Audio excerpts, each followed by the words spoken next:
ওমর রাদিয়াল্লাহু আনহু 4 খলিফার 1 খলিফা, আমার নেতা শহীদ প্রেসিডেন্ট জিয়া রহমান 4 খলিফার মধ্যে একজন, আমার নেতা তারেক রহমান, হযরত আলী রাদিয়াল্লাহু আনহু, আমার নেতা মা ফাতেমা বেগম খালেদা জিয়া।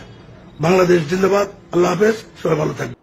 4 খলিফার 1 খলিফা হযরত ওমর রাদিয়াল্লাহু আনহু, আর 1 খলিফা হচ্ছেন তার নেতা জিয়াউর রহমান। 4 খলিফার 1 খলিফা হযরত ওমর, কথাটা বুঝেন, রাগ করেন না। 4 খলিফার 1 খলিফা হযরত ওমর, 4 খলিফার 1 খলিফা জিয়াউর রহমান। নাউজুবিল্লাহ, গেল একটা।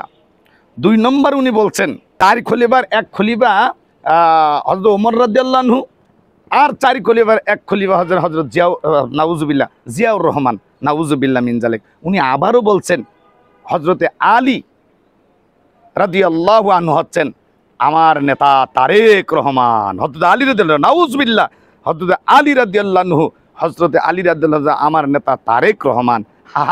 আর কি বলেছে জানেন? বেগম খালেদা জিয়া আমার মা ফাতেমা রাদিয়াল্লাহু আনহা। নাউজুবিল্লাহ মিন যালিক, নাউজুবিল্লাহ। কত বড় বলদ! এ বিএনপির ভাইরা, এ বিএনপির ভাইরা, একবার কি এটা ব্যাখ্যা করছেন? একবার কি ব্যাখ্যা করছেন? একবার ওকে জিজ্ঞেস করার চেষ্টা করেছেন যে বেকুব তুই কত কলকে খাইছিস, গাঁজা খাইয়া আসতে দেয়, যে আলীর সাথে তুলনা করলেন তারেক রহমানকে। যাক করুক, আর আলীর তারেক রহমান, আমি বোঝানোর জন্য কিছুক্ষণের জন্য মেনে নিলাম, কিন্তু মা ফাতেমাকে তুলনা করলেন খালেদা জিয়ার সাথে।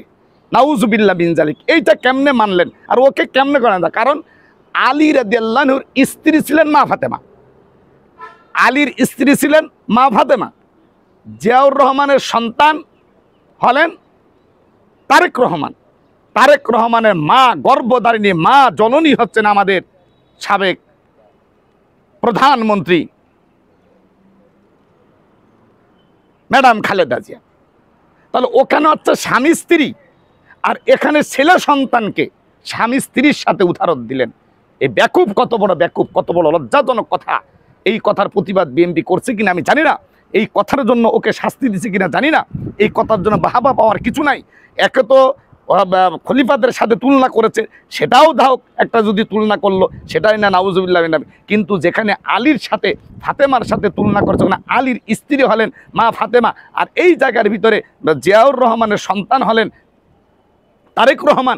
তারেক রহমানের গর্ভধারিণী মা হচ্ছেন ম্যাডাম খালেদা জিয়া। তাহলে তারেক রহমান আলী হলে ম্যাডাম খালেদা জিয়া ফাতেমা হয় কিভাবে? নাউজুবিল্লাহ মিন যালিক। কোথার সাথে কোথায় লাগাইছে? বলদের বাচ্চা বলদ, গাঁজা মদ খেয়ে লাইভ এসে কথা বলে, এত বড় বড় নেতাদেরকে অপমান করা, অপদস্থ করা হয়, আর এর জন্য সাধারণ মানুষের ভিতরে বিভ্রান্তি ছড়ায়। এই নেতাদের অপমান, অপদস্থ করা হয়। আমি হাইকমান্ড আমারটা শুনবেন কিনা জানি না, আমি অনুরোধের সাথে বলবো এই ধরনের বিএনপি কর্মীদেরকে আপনারা আপনাদের ভাবে যেইভাবে পারেন এদেরকে শায়েস্তা করুন। তা না হলে এইগুলা ব্যাখ্যা বিশ্লেষণ যখন শুরু হবে ময়দানে, এতে তারেক রহমানের মান ইজ্জতের ক্ষতি হবে, আমাদের সাবেক প্রধানমন্ত্রী ম্যাডাম খালেদা জিয়ার সম্মানহানি হবে যখন এটা আলোচনা সমালোচনায় যাবে। আল্লাহ রাব্বুল আলামিন আমাদের কথাগুলো বোঝার তৌফিক দান করুক, আর এই ধরনের পাগল ছাগলের হাত থেকে আল্লাহ রাব্বুল আলামিন আমাদেরকে হেফাজত করুক। আমিন।